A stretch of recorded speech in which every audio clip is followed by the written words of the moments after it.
ADGP Ravindranath ನಿನ್ನೆ ಬೆಂಗಳೂರಿನ subway coffee ಶಾಪ್ನಲ್ಲಿ ಹುಡುಗಿಯರ ಫೋಟೋ ತೆಗಿತಾ ಇದ್ರು ಅಂತ ಹೇಳಲಾಗಿದೆ. ಇದರಿಂದ ಮುಜುಗರಕ್ಕೆ ಒಳಗಾದ ಆ ಯುವತಿಯರು ಫೋಟೋ ತೆಗೆದ ಬಗ್ಗೆ ವಿರೋಧ ವ್ಯಕ್ತಪಡಿಸಿದ್ರು ಅಂತ ಕೂಡ ಹೇಳಲಾಗ್ತಾ ಇದೆ. ಆದರೆ ಆಗ ಆ ಸಂದರ್ಭದಲ್ಲೂ ಕೂಡ ಇದಕ್ಕೆ ಕಿವಿಗೊಡದೆ ಎಡಿಜಿಪಿ ರವೀಂದ್ರನಾಥ್ ಫೋಟೋ ತೆಗೆಯೋದನ್ನ ಮುಂದುವರೆಸಿದಾಗ ಸಿಟ್ಟಿಗೆದ್ದ ಯುವತಿಯರು ಕಪಾಳ ಮೋಕ್ಷ ಮಾಡಿದ್ದಾರೆ. ನಂತರ ಅಲ್ಲಿಗೆ ಬಂದ ಹೈಗ್ರೌಂಡ್ಸ್ ಪೊಲೀಸ್ ಠಾಣೆಯ ಹೊಯ್ಸಳ ವಾಹನ ಎಡಿಜಿಪಿ ಅವರನ್ನ ಪೊಲೀಸ್ ಠಾಣೆಗೆ ಕರೆದುಕೊಂಡು ಹೋಗಿದೆ. ಅಲ್ಲಿ ವಿಚಾರಣೆಯನ್ನ ನಡೆಸಲಾಗಿದೆ. ಇದೇ ಸಮಯದಲ್ಲಿ ರವೀಂದ್ರನಾಥ್ ಕೇಂದ್ರ ವಲಯದ ಡಿಸಿಪಿ ರವಿಕಾಂತೇಗೌಡರಿಗೆ ಮೆಸೇಜ್ ಮಾಡಿದ್ದಾರೆ. ತಕ್ಷಣ ಠಾಣೆಗೆ ಬಂದ ರವಿಕಾಂತೇಗೌಡರು ಸ್ಟೇಷನ್ನ ಸಿಬ್ಬಂದಿಯನ್ನ ಹೊರಕಳುಹಿಸಿ ಎಡಿಜಿಪಿ ಮತ್ತು ಆ ಯುವತಿಯರ ನಡುವೆ ಸಂಧಾನ ನಡೆಸಿ ಯುವತಿಯರ ಸಿಟ್ಟನ್ನ ಶಮನ ಮಾಡಿದ್ದಾರೆ ಅಂತ ಹೇಳಲಾಗಿದೆ. ಹೀಗಾಗಿ ಯುವತಿಯರು ದೂರು ನೀಡದೆ ವಾಪಸ್ಸಾಗಿದ್ದಾರೆ ಅನ್ನೋ ಮಾಹಿತಿಗಳು ಕೂಡ ಲಭ್ಯ ಆಗ್ತಾ ಇದೆ. ಆದರೆ ಈ ಆರೋಪವನ್ನ ಎಡಿಜಿಪಿ ರವೀಂದ್ರನಾಥ್ ನಿರಾಕರಿಸಿದ್ದಾರೆ. ಈ ಸಂಬಂಧ ಪ್ರತಿಕ್ರಿಯಿಸಿರುವಂತಹ ಡಿಸಿಪಿ ಆಗಿರುವಂತಹ ರವಿಕಾಂತೇಗೌಡರು ಅಶ್ಲೀಲವಾಗಿ ನಮ್ಮ ಫೋಟೋ ತೆಗೆಯೋದಕ್ಕೆ ಯತ್ನಿಸಿದ್ರು ಅಂತ ಆ ಯುವತಿಯರು ದೂರು ನೀಡಿದ್ರು ಅಂತ ಕೂಡ ಹೇಳ್ತಾರೆ. ಇವೆಲ್ಲದರ ಬಗ್ಗೆ ಇನ್ನಷ್ಟು ಮಾಹಿತಿಯನ್ನ ಪಡ್ಕೋಣ ನಮ್ಮ ಪ್ರತಿನಿಧಿ ರವಿ ಅವರಿಂದ. ರವಿ, ಒಟ್ಟಾರೆ ಪ್ರಕರಣ ನೋಡೋದಾದ್ರೆ ಬಹಳಾನೇ ಒಂದು ದುರಾದೃಷ್ಟಕರ ಘಟನೆ ಇದು. ಈಗ ಯುವತಿಯರು ಆ ಒಂದು ಕೇಸನ್ನ ಫೈಲ್ ಮಾಡಿದಾರಾ? ಏನೆಲ್ಲ ಬೆಳವಣಿಗೆ ನಡೆದಿದೆ? ಜೊತೆಗೆ ಏನ್ ಹೇಳ್ತಾರೆ ಇದ್ರ ಬಗ್ಗೆ ರವಿಕಾಂತೇಗೌಡರು? ಭಾವನಾ, ಅಂದ್ರೆ ನಿನ್ನೆ 10:30 ಸುಮಾರಿಗೆ ಅಂದ್ರೆ ಕನ್ನಿಂಗ್ಯಾಮ್ ರೋಡ್ ಇರುವಂತಹ ಒಬ್ಬೊಬ್ಬೆ ಕಾಫಿ ಶಾಪ್ ಅಲ್ಲಿ ನಡೆದಿರುವಂತಹ ಘಟನೆ. ಅಂದ್ರೆ ಈ ಸಮಯದಲ್ಲಿ ಅಡಿಷನಲ್ ಡಿಜಿಪಿ ಆಗಿರುವಂತಹ ಏನೋ ರವೀಂದ್ರನಾಥ್ ಅವರು ಇಲ್ಲಿ ಒಂದು ಮೆಡಿಕಲ್ ಚೆಕಪ್ ಗೆ ಬಂದಿರ್ತಾರೆ. ಬೆಳಿಗ್ಗೆ ಅಂದ್ರೆ ಯಾವುದೇ ಕಾಫಿ ತಿಂಡಿ ಮಾಡದೆ ಮೆಡಿಕಲ್ ಚೆಕಪ್ ಬಂದಿರ್ತಾರೆ. ಹಾಗಾಗಿ ಮೆಡಿಕಲ್ ಚೆಕಪ್ ಮುಗಿದ ನಂತರ ಈ ಒಂದು ಹೋಟೆಲ್ ಅಲ್ಲಿ ಕಾಫಿ ಕುಡಿಲಿಕ್ಕೆ ಅಂತ ಹೋಗಿರ್ತಾರೆ. ಆ ಸಂದರ್ಭದಲ್ಲಿ ಇವರು ಮೊದಲನೇ ಮಹಡಿಯ ಅಲ್ಲಿ ಕೂತು ಕಾಫಿನ ಕುಡಿದಿರ್ತಾರೆ. ಗ್ರೌಂಡ್ ಫ್ಲೋರ್ ಅಲ್ಲಿ ಕುಳಿತಂತ ಇಬ್ರು ಯುವತಿಯರು ಕೂತು ಕಾಫಿನ ಕುಡಿತಿರ್ತಾರೆ. ಈ ಸಂದರ್ಭದಲ್ಲಿ ರವೀಂದ್ರನಾಥ್ ಅವರು ಮೊದಲನೇ ಮಹಡಿಯಿಂದ ಕೆಳಗಡೆ ಕೂತಿದ್ದಂತ ಯುವತಿಯರ ಫೋಟೋವನ್ನ ಅಶ್ಲೀಲವಾಗಿ ಫೋಟೋನ ತೆಗೆದ್ರು ಅನ್ನುವಂಥದ್ದು ಆರೋಪ ಇರುವಂತದ್ದು. ಆ ಸಂದರ್ಭದಲ್ಲಿ ಯುವತಿಯರು ಬಂದು ಅವ್ರನ್ನ ಪ್ರಶ್ನೆ ಮಾಡ್ತಾರೆ, ಯಾಕೆ ನನ್ನ ಫೋಟೋ ತೆಗಿತಾ ಇದ್ದೀರಿ ಅನ್ನುವಂಥದ್ದು. ಆ ಸಂದರ್ಭದಲ್ಲಿ ಎಡಿಜಿಪಿ ರವೀಂದ್ರನಾಥ್ ಅವರು ಏನಿದ್ದಾರೆ ಅಲ್ಲಿಂದ ಪರಾರಿ ಆಗ್ಲಿಕ್ಕೆ ಯತ್ನಿಸ್ತಾರೆ. ತದನಂತರ ಅಲ್ಲಿ ಬೇರೆ ಇದ್ದಂತಹ ಗ್ರಾಹಕರೇನಿದ್ರೆ ಅಂದ್ರೆ ಹೋಟೆಲ್ಗೆ ಬಂದಂತಹ ಗ್ರಾಹಕರು ಕೂಡ ಯುವತಿಯರಿಗೆ ಸಪೋರ್ಟ್ ಅನ್ನ ಮಾಡ್ತಾರೆ. ಆ ಸಂದರ್ಭದಲ್ಲಿ ಪರಾರಿ ಆಗಲಿಕ್ಕೆ ಯತ್ನ ಮಾಡ್ತಾರೆ ಅನ್ನುವಂಥದ್ದು. ಅಂದ್ರೆ ಅದಾದ ನಂತರ ಹತ್ರದಲ್ಲೇ ಪೊಲೀಸ್ ಸ್ಟೇಷನ್ ಏನಿದೆ, ಪೊಲೀಸ್ ಸ್ಟೇಷನ್ ಒಬ್ರು PSI ಸೇರಿದಂತೆ ಹೊಯ್ಸಳ ಬಂದು ಏನಾಯ್ತು ಅನ್ನುವಂಥದ್ದನ್ನ ನಿಜಕ್ಕೂ ಅಲ್ಲಿ ಪರಿಶೀಲನೆ ಮಾಡ್ತಾರೆ. ತದನಂತರ ರವೀಂದ್ರನಾಥ್ ಅವ್ರನ್ನ ಸ್ಟೇಷನ್ಗೆ ಕರೆತರಲಾಗ್ತದೆ. ಅವರು ಅಲ್ಲಿ ನಾನು ಎಡಿಜಿಪಿ ಅನ್ನುವಂಥದ್ದನ್ನು ಕೂಡ ಹೇಳ್ತಾರೆ. ಆದ್ರೆ ಅವ್ರನ್ನ ನೀವು ನೋಡ್ಲಿಕ್ಕೆ ಆ ರೀತಿ ಕಾಣೋದಿಲ್ಲ, ಇಲ್ಲಿ ಬನ್ನಿ ಅನ್ನುವಂಥದ್ದು. ಅಂದ್ರೆ ಅವ್ರನ್ನ ಸಾಮಾನ್ಯವಾಗಿ ಒಬ್ಬ ಆರೋಪಿಯನ್ನ ಟ್ರೀಟ್ ಮಾಡೋ ರೀತಿ ಅವ್ರನ್ನ ಟ್ರೀಟ್ ಮಾಡಿರುವಂತಹದ್ದು. ಮತ್ತೆ ಅರ್ಧ ಗಂಟೆಗಳ ಕಾಲ ಅವ್ರನ್ನ ಅಂದ್ರೆ ಶೆಲ್ಲಲ್ಲಿ ಹಾಕಿರುವಂತಹದ್ದು ಇವೆಲ್ಲ ಆಯ್ತು. ಈ ಒಂದು ಸುಮಾರು ಒಂದು ಅರ್ಧದಿಂದ 3-4 ಗಂಟೆಗಳ ಎಲ್ಲ ಪ್ರದರ್ಶನಗಳು ನಡೀತದೆ. ಅದಾದ ನಂತರ ಡಿಸಿಪಿ ರವಿಕಾಂತೇಗೌಡ ಅವರು ಸ್ಥಳಕ್ಕೆ ಬರ್ತಾರೆ. ಸ್ಥಳಕ್ಕೆ ಬಂದು ಏನಾಯ್ತು ಅನ್ನುವಂಥದ್ದು ಪರಿಶೀಲನೆ ಮಾಡ್ತಾರೆ. ಪರಿಶೀಲನೆ ನಂತರ ಅವ್ರೆ ಆದಷ್ಟು ಸಂಧಾನ ಮಾಡ್ಲಿಕ್ಕೆ ಪ್ರಯತ್ನವನ್ನ ಪಡ್ತಾರೆ. ಅದಾದ ನಂತರ ಆದ್ರೆ ಅವರು ಆ ಯುವತಿಯರು ನಿನ್ನೆ ತಡರಾತ್ರಿ 9:30 ಸುಮಾರಿಗೆ ಬಂದು ಒಂದು ಪ್ರಕರಣವನ್ನು ದಾಖಲಿಸಿದ್ದಾರೆ. ಆ ಹಿನ್ನೆಲೆಯಲ್ಲಿ ಈಗಾಗಲೇ FIR ನ ಕೂಡ ಮಾಡಲಾಗಿದೆ ಅನ್ನುವಂಥದ್ದು. ಮತ್ತೊಂದೆಡೆ ರವೀಂದ್ರನಾಥ್ ಅವರು ಆರೋಪಿಸ್ತಾರೆ, ಅಂದ್ರೆ ಕಮಿಷನ್ ಇದೆ ಬೆಂಗಳೂರಿನ ಕಮಿಷನರ್ ರಾಘವೇಂದ್ರ ಅವರ ಅಕ್ರಮಕ್ಕೆಲ್ಲ ಹಿರಿಯ ಅಧಿಕಾರಿಗಳು ತನ್ನ ಬಳಿ ಬಂದು ಇದನ್ನ ಪ್ರಕರಣ ದಾಖಲಿಸೋದು ಬೇಡ, ಇಷ್ಟಕ್ಕೆ ಬಿಟ್ಬೇಡ ಅಂತ ಸಂಧಾನ ಮಾಡ್ಲಿಕ್ಕೆ ಕೂಡ ಬಂದಿದ್ರು. ಆದ್ರೆ ನಾನು ಯಾವ್ದೇ ರೀತಿಯಾದ ತಪ್ಪನ್ನ ಮಾಡಿಲ್ಲ, ಇದ ತನಿಖೆ ನಡೀಲಿ ಅನ್ನುವಂತ ಮಾತನ್ನು ಕೂಡ ಎಡಿಜಿಪಿ ರವೀಂದ್ರನಾಥ್ ಅವರು ಹೇಳ್ತಾ ಇದ್ದಾರೆ. ಭಾವನಾ, ಓಕೆ, ಇದೇ ಸಂದರ್ಭದಲ್ಲಿ ಅವರ ಮೊಬೈಲ್ ಅನ್ನ ಕಸಿದುಕೊಳ್ಳಾಯಿತು ಅಂತ ಹೇಳಲಾಗಿದೆ. ಜೊತೆಗೆ ಆ ಮೊಬೈಲ್ ಏನಾದ್ರೂ ಸಿಕ್ಕಿದೆಯಾ? ಅದರಲ್ಲಿ ಫೋಟೋ ಕ್ಲಿಕ್ಕಿಸಿದ್ದೇನಾದ್ರೂ ಗೊತ್ತಾಗಿದೆಯಾ ರಮೇಶ್? ಭಾವನಾ, ಅಂದ್ರೆ ಆ ಸಂದರ್ಭದಲ್ಲಿ ಏನು ಫೋಟೋನ ಕ್ಲಿಕ್ ಮಾಡಿದ್ರು ಕೂಡಲೇ ಅವರ ಬಳಿದಂತ ಮೊಬೈಲು, ಪರ್ಸು ಎಲ್ಲವನ್ನ ಕಿತ್ಕೊಂಡ್ರು ಅನ್ನುವಂತಹದ್ದನ್ನ ರವೀಂದ್ರನಾಥ್ ಹೇಳ್ತಾರೆ. ಈಗ ಈ ಕ್ಷಣದವರೆಗೂ ಕೂಡ ಮೊಬೈಲ್ ಪೊಲೀಸರ ಸುಪತ್ತಿಯಲ್ಲಿರುವಂತಹದ್ದು. ಅಂದ್ರೆ PSI ಏನು ಅಲ್ಲಿ ಸ್ಥಳಕ್ಕೆ ಪರಿಶೀಲನೆ ಮಾಡ್ಲಿಕ್ಕೆ ಬರ್ತಾರೆ. PSI ಆ ಮೊಬೈಲ್ ಅನ್ನ ಕಿತ್ಕೊಳ್ತಾರೆ. ಅವರ ಬಳಿದಿಂದ ಪರ್ಸು ಮತ್ತೆ ಕಾರ್ಡ್ಗಳನ್ನ ಕಿತ್ಕೊಂಡಿದ್ರು. ಅದಾದ ನಂತರ ಸ್ವಲ್ಪ ಹೊತ್ತಿನ ನಂತರ ಅವರ ಪರ್ಸು ಕಾರ್ಡ್ಗಳನ್ನ ವಾಪಸ್ ಕೊಡ್ಲಾಗ್ತದೆ. ಆದ್ರೆ ಮೊಬೈಲ್ ಅನ್ನ ಈವರೆಗೂ ಕೊಟ್ಟಿಲ್ಲ. ಅಂದ್ರೆ ಒಳಗಡೆ ಫೋಟೋವನ್ನ ಕ್ಲಿಕ್ಕಿದಾರಾ ಇಲ್ವಾ ಅಂದ್ರೆ ಇವರು ಆರೋಪ ಮಾಡುವಂತಹದ್ದು ಏನು ಯುವತಿಯರು ಆರೋಪ ಮಾಡ್ತಿದ್ದಾರೆ ಫೋಟೋ ತೆಗೆದ್ರು ಅನ್ನುವಂಥದ್ದು ಅದು ಕೂಡ ಸ್ಪಷ್ಟವಾಗಿ ಗೊತ್ತಾಗಿಲ್ಲ. ಅಂದ್ರೆ ಡಿಜಿಪಿ ರವಿಕಾಂತೇಗೌಡ ಅವರು ಏನ್ ಹೇಳ್ತಾರೆ ಅಂದ್ರೆ ನಾವು ಈ ಸಂಬಂಧಪಟ್ಟಂತೆ ಸಂಪೂರ್ಣವಾಗಿ ತನಿಖೆಯನ್ನ ಮಾಡ್ತಾ ಇದೀವಿ. ಅಂದ್ರೆ ಏನು ಯುವತಿಯರ ಇಂಥ ಪ್ರಕರಣಗಳಲ್ಲಿ ನೊಂದವರು ಏನು ಪ್ರಕರಣವನ್ನು ದಾಖಲಿಸ್ತಾರೆ ಆ ಹಿನ್ನೆಲೆಯಲ್ಲಿ ನಾವು ತನಿಖೆಯನ್ನ ಮಾಡ್ತಾ ಇದೀವಿ. ಮತ್ತೆ ಇದಕ್ಕೆ ಸಂಬಂಧಪಟ್ಟಂತೆ ಆರೋಪಿಗಳೇಂದ್ರೆ ಅವರು ಬಂದು ಲಿಖಿತವಾಗಿ ಒಂದು ಹೇಳಿಕೆಯನ್ನ ಕೊಟ್ರೆ ಆ ನಿಟ್ಟಿನಲ್ಲಿ ಕೂಡ ನಾವು ತನಿಖೆಯನ್ನ ಮಾಡ್ತೀವಿ. ಯಾಕಂದ್ರೆ ಇಂಥ ಪ್ರಕರಣಗಳಲ್ಲಿ ನೊಂದವರ ಹೇಳಿಕೆಗಳಿಗೆ ಮೊದಲ ಆದ್ಯತೆ ಇದ್ದಾರೆ. ಅದ ನಂತರ ಅವ್ರು ಏನಾದ್ರು ಲಿಖಿತ ಹೇಳಿಕೆಗೆ ಕೊಟ್ಟು ನಾನು ಮಾಡಿಲ್ಲ ಅನ್ನುವಂಥದ್ದನ್ನ ಕೊಟ್ರೆ ನಾವು ತನಿಖೆಯನ್ನ ಮಾಡ್ತೀವಿ ಅಂತ. ಮತ್ತೊಂದೆಡೆ ಆ ಹೋಟೆಲ್ ನಲ್ಲಿ ಏನು CCTV ಫುಟೇಜ್ ಇರಬಹುದು ಅನ್ನುವಂಥದ್ದಿತ್ತು. ಆದ್ರೆ DCP ರವಿಕಾಂತೇಗೌಡ ಹೇಳಿದ ಪ್ರಕಾರ ಅಲ್ಲಿ CCTV ಯಾವುದು ಇರ್ಲಿಲ್ಲ.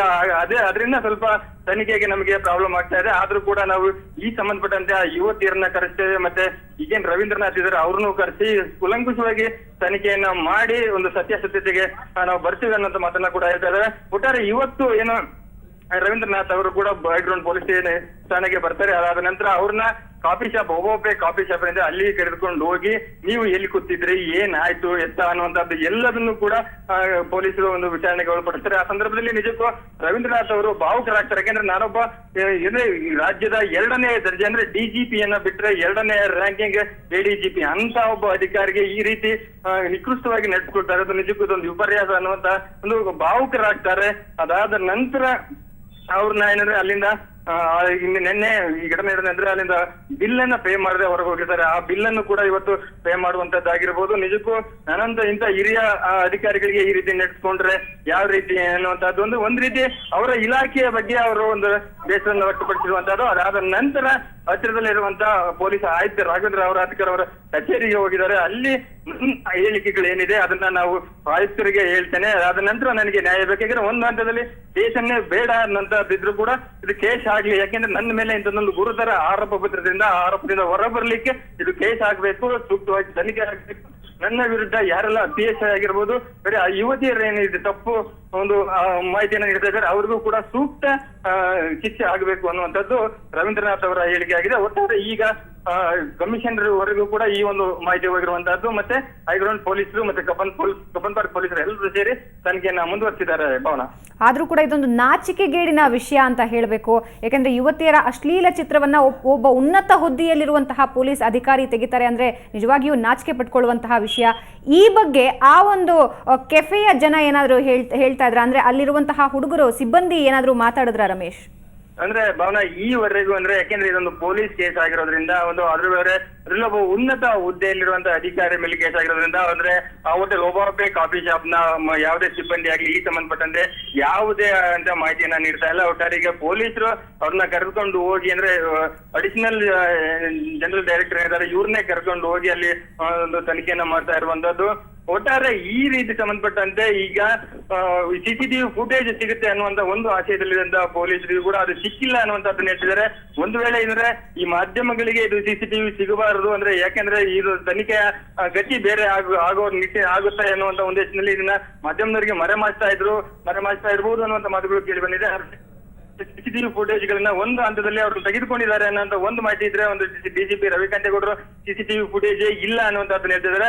ಒಟ್ಟಾರೆ ಈಗ ಅಲ್ಲಿ ಹೇಳೋ ಪ್ರಕಾರ ರವೀಂದ್ರನಾಥ್ ಹೇಳ್ತಾರೆ, ನಾನು ಒಬ್ಬ ಇಂತ ಉನ್ನತ ಹುದ್ದೆಯಲ್ಲಿರುವಂತಹ ರೆಸ್ಪಾನ್ಸಿಬಲ್ ಆಫೀಸರ್ ಆಗಿ ಆ ರೀತಿ ನಾನು ನಡ್ಕೊಂಡೇ ಇಲ್ಲ, ನಾನು ಯುವತಿಯರ ಮುಖವನ್ನೇ ನೋಡಿಲ್ಲ. ಆದ್ರೆ ಯಾರೋ ಒಬ್ಬ 3ನೇ ಗ್ರಾಹಕ ನನ್ನನ್ನ ಮೇಲೆ ಈ ರೀತಿ ಒಂದು ಹಲ್ಲೆಯನ್ನ ಮಾಡ್ಲಿಕ್ಕೆ ಬಂದ, ನನ್ನ ಮೊಬೈಲ್ ಅನ್ನ ಕಿತ್ಕೊಂಡ ಅನ್ನುವಂಥದ್ದನ್ನ ಇವ್ರು ಹೇಳಿದ್ರೆ, ಇನ್ನು ಯುವತಿಯರೇನಿದ್ದಾರೆ ಅವರು ಕೂಡ ಅವನೇನು ಹೇಳ್ತಾರೆ ಅಂದ್ರೆ ಅವರು ಇನ್ನು ಈವರೆಗೆ ಮಾಧ್ಯಮದವರ ಮುಂದೆ ಕಾಣಿಸ್ಕೊಂಡಿಲ್ಲ. ಅವರು ನೀಡಿರುವಂತ ದೂರಿನಲ್ಲಿ ಏನಿದೆ ಅಂದ್ರೆ ನಮ್ಮ ಅಂದ್ರೆ ಫೋಟೋಗಳನ್ನ ಅಶ್ಲೀಲವಾಗಿ ಫೋಟೋ ತೆಗೆದುಕೊಳ್ಳಿಕ್ಕೆ ಮುಂದಾದ್ರೂ ನಾವು ಯಾವಾಗ ಅವ್ರನ್ನ ಮೊಬೈಲ್ ಅನ್ನ ಕೊಡಿ ಅಂತೇಳಿ ಅವ್ರನ್ನ ಕೇಳಿದ್ವಿ. ಆ ಸಂದರ್ಭದಲ್ಲಿ ಓಕೆ ರಮೇಶ್, ಧನ್ಯವಾದ ನಿಮ್ಮೆಲ್ಲ ಮಾಹಿತಿಗೆ.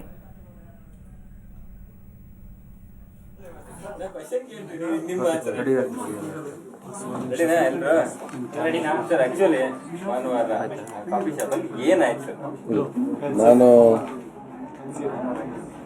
ನಿನ್ನೆ ರಾತ್ರಿ ಸುಮಾರು 9 ಗಂಟೆಗೆ ಈ ಪ್ರಕರಣದ ನೊಂದ ಮಹಿಳೆ ನೀಡಿರತಕ್ಕಂಥ ದೂರಿನ ಸಾರಾಂಶವನ್ನು ಹೇಳ್ತೇನೆ. ಅವರೇನು ಹೇಳಿದ್ದಾರೆ ಅಂದರೆ,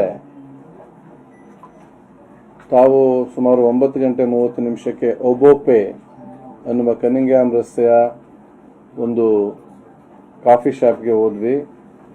ಅವರು ಮತ್ತು ಅವರ ಇನ್ನೊಬ್ಬರು ಸಂಬಂಧಿ ಸ್ನೇಹಿತೆ ಅಲ್ಲಿ ಹೋದಾಗ ಸುಮಾರು 10:45 ಸುಮಾರು 50 ವರ್ಷದ ವ್ಯಕ್ತಿಯೊಬ್ಬರು ಅವ್ರ ಕಡೆ ಅಶ್ಲೀಲವಾಗಿ ನೋಡ್ತಾ ಇದ್ರು ಮತ್ತು ಅವರ ಫೋಟೋ ತೆಗೆಯೋದಕ್ಕೆ ಪ್ರಯತ್ನ ಪಟ್ಟರು. ಇದನ್ನು ಗಮನಿಸಿದಂತಹ ಅವರು ಈ ಯುವತಿಯರು ಅವರನ್ನು ಯಾತಕ್ಕೋಸ್ಕರ ಏನು ನೀವು ಮಾಡ್ತಾ ಇದ್ದೀರಿ ಎನ್ನುವ ಪ್ರಶ್ನೆಯನ್ನು ಕೇಳಿದಾಗ ಅವರು ಸಾರಿ ಅಂತ ಹೇಳಿ ಅಲ್ಲಿಂದ ಓಡೋಗೋದಕ್ಕೆ ಪ್ರಯತ್ನ ಪಟ್ಟರು. ಆಗ ಅವರು ಅವರ ಮೊಬೈಲನ್ನು ಕೇಳಿದ್ರು, ನೀವೇನು ಫೋಟೋ ತೆಗೆದಿದ್ರು ನಾವು ನೋಡಬೇಕು ಅಂತೇಳಿ. ಅವ್ರ ಮೊಬೈಲನ್ನು ಕೊಡಲಿಲ್ಲ. ನಂತರದಲ್ಲಿ ಅವ್ರನ್ನ ತಳ್ಳಿ ಅವರು ಹೋಗಲು ಪ್ರಯತ್ನಿಸಿದಾಗ ಈ ಮಹಿಳೆಯರಿಗೆ ಮತ್ತು ಅವರಿಗೆ ತಳ್ಳಾಟ ನಡೀತು. ಈ ತಳ್ಳಾಟದ ಸಂದರ್ಭದಲ್ಲಿ ತಮ್ಮ ಮೇಲೆ ಹಲ್ಲೆ ಆಯಿತು ಕೂಡ ಅಂತ ಆರೋಪಿಸಿದ್ದಾರೆ, ಮ್ಯಾನ್ ಹ್ಯಾಂಡಲ್ ಆಯಿತು ಅಂತೇಳಿ. ಇದನ್ನು ಗಮನಿಸುತ್ತಿದ್ದಂತಹ ಗ್ರಾಹಕರಲ್ಲಿ, ಆ ಕಾಫಿ ಕೆಫೆಯ ಗ್ರಾಹಕರಲ್ಲಿ ಒಬ್ಬರಾಗಿದ್ದಂತಹ ವ್ಯಕ್ತಿ ಅವರು ಕೂಡ ಈ ಮಹಿಳೆಯರ ರಕ್ಷಣೆಗೆ ಬಂದು ಇವರನ್ನು ತಡೆದು ನಿಲ್ಲಿಸಿದ್ರು. ಇವರಲ್ಲಿದ್ದಂಥ ಮೊಬೈಲ್ನ ಕಿತ್ಕೊಂಡು ಯುವತಿಯರಿಗೆ ಕೊಟ್ಟರು.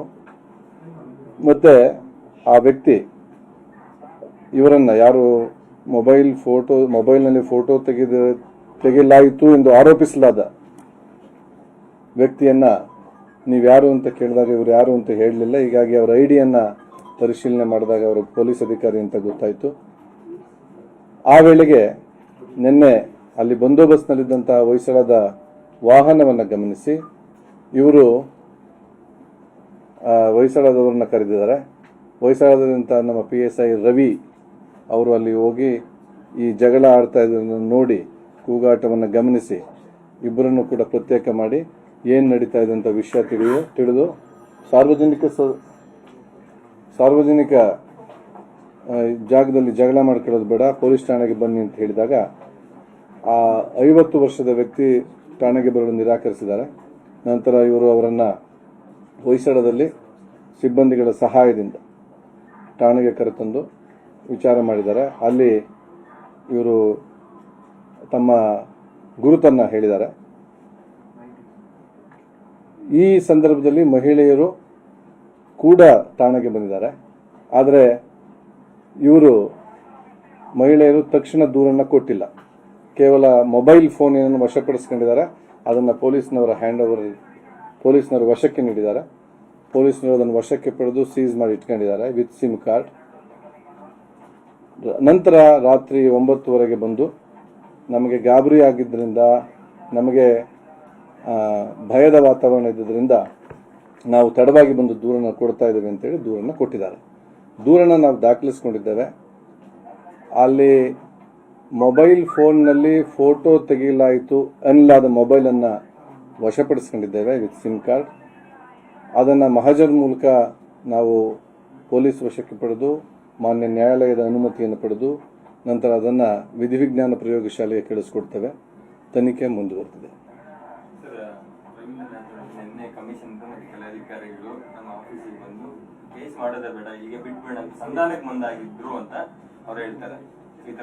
ಇಲ್ಲ, ಅವರು ಏನು ಹೇಳಿದ್ದಾರೆ ನನಗೆ ಗೊತ್ತಿಲ್ಲ. ಆದರೆ ಯುವತಿಯರು ಮತ್ತು ನಮ್ಮ PSI, ಮುಖ್ಯವಾಗಿ PSI ಅವರು ನೀಡಿದ ವರದಿಯನ್ನು ಆಧರಿಸಿ ನಾವು ಈ ವಿಷಯವನ್ನು ಹಿರಿಯ ಅಧಿಕಾರಿಗಳ ಗಮನಕ್ಕೆ ತಂದಿದ್ದೇವೆ. ಯಾಕಂದರೆ ಅವರು ಒಬ್ಬರ ಹಿರಿಯ ಅಧಿಕಾರಿ ಅದನ್ನು ಹಿರಿಯ ಅಧಿಕಾರಿಗಳ ಗಮನಕ್ಕೆ ತಂದಿದ್ದೇವೆ. ಹಿರಿಯ ಅಧಿಕಾರಿಗಳ ಮಟ್ಟದಲ್ಲಿ ಚರ್ಚೆ ನಡೆದಿರಬಹುದು, ಅದು ಗೊತ್ತಿಲ್ಲ. ಆದರೆ ಕಾನೂನು ಪ್ರಕಾರ ಕ್ರಮ ಕೈಗೊಳ್ಳೋದಕ್ಕೆ ಯುವತಿಯರ ದೂರೇ ಮೂಲ ಆಧಾರವಾದ್ದರಿಂದ ಯುವತಿಯರ ದೂರು 9:30ಕ್ಕೆ ರಾತ್ರಿ 9:30ಕ್ಕೆ ಬಂದಿದ್ದರಿಂದ ಅದನ್ನು ಪ್ರಥಮ ವರ್ತಮಾನ ವರದಿಯಾಗಿ ದಾಖಲಿಸಿದ್ದೇವೆ. ಆ ಪ್ರಥಮ ವರ್ತಮಾನ ವರದಿಯಲ್ಲೂ ಸಹ ಅವರು ತಾವು ಅಪರಿಚಿತ ವ್ಯಕ್ತಿ ಒಬ್ಬರು ಅಂತ ಕೊಟ್ಟಿದ್ದಾರೆ. ಹೀಗಾಗಿ ನಾವು ಇವೆಲ್ಲವನ್ನ ಮೊಬೈಲನ್ನು ಪರಿಶೀಲನೆ ಮಾಡಬೇಕಾಗ್ತದೆ. ಆರೋಪಿ ಯಾರು ಅಂತ, ಇವ್ರು ನಿಜವಾಗ್ಲೂ ಫೋಟೋ ತೆಗೆದಿದ್ದಾರೆ ಅಂತ ನೋಡಬೇಕಾಗ್ತದೆ. ಇವ್ರ ಆರೋಪಗಳೇನು ಅದನ್ನು ಪರಿಶೀಲನೆ ಮಾಡಬೇಕಾಗ್ತದೆ. ತನಿಖೆಗೆ ಸಮಯ ಹಿಡಿತದೆ. ಆದ್ದರಿಂದ ಈ ಸಂದರ್ಭದಲ್ಲಿ ಮುಕ್ತವಾಗಿ ಯಾವುದೇ ರೀತಿಯ ಒತ್ತಡವಿಲ್ಲದೆ ತನಿಖೆಯನ್ನು ಮಾಡಬೇಕಾಗ್ತದೆ. ಈ ಬಗ್ಗೆ ಅವ್ರು ಏನೇ ಆರೋಪ ಮಾಡಿದ್ರು ಅದನ್ನು ಲಿಖಿತವಾಗಿ ನಮಗೇನು ಕೊಟ್ಟಿಲ್ಲ. ಆದ್ದರಿಂದ ಅವರು ಲಿಖಿತವಾಗಿ ಕೊಟ್ಟರೆ ಆ ಆರೋಪಗಳ ಬಗ್ಗೆ ನಾವು ಹಿರಿಯ ಅಧಿಕಾರಿಗಳು ವಿಚಾರಣೆಯನ್ನು ಮಾಡ್ತಾರೆ.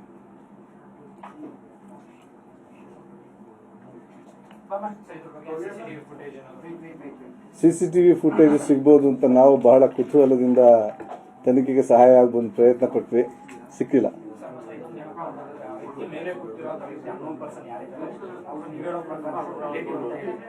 ರಿಲೇಟಿವ್ ಅಲ್ಲ. ಈಗ ನೋಡಿ,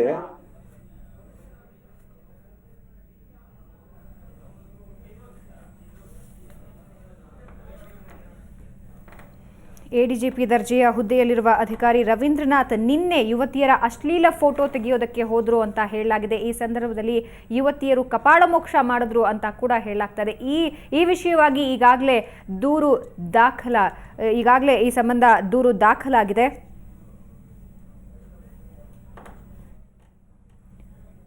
ಸೊ ಈ ಪ್ರಕರಣಕ್ಕೆ ಸಂಬಂಧಪಟ್ಟಂತೆ ರಾಜೀನಾಮೆಗೂ ಸಿದ್ಧ ಅಂತ ತಯಾರಾಗಿದ್ದಾರೆ ಅಂತ ಹೇಳಲಾಗ್ತಾ ಇದೆ. ರವೀಂದ್ರನಾಥ್ ಎಡಿಜಿಪಿ ಆಗಿರುವಂತಹ ರವೀಂದ್ರನಾಥ್ ನಿನ್ನೆ ಯುವತಿಯರು ಅಶ್ಲೀಲವಾಗಿ ಫೋಟೋ ತೆಗಿತಾ ಇದ್ದ ಎಡಿಜಿಪಿ ರವೀಂದ್ರನಾಥ್ಗೆ ಕಪಾಳ ಮೋಕ್ಷ ಮಾಡಿದ್ರು ಅಂತ ಹೇಳಲಾಗ್ತಾ ಇದೆ. ಈ ಪ್ರಕರಣಕ್ಕೆ ಸಂಬಂಧಪಟ್ಟ ಹಾಗೆ ರವೀಂದ್ರನಾಥ್ ರಾಜೀನಾಮೆಯ ನಿರ್ಧಾರ ಮಾಡಿದ್ದಾರೆ.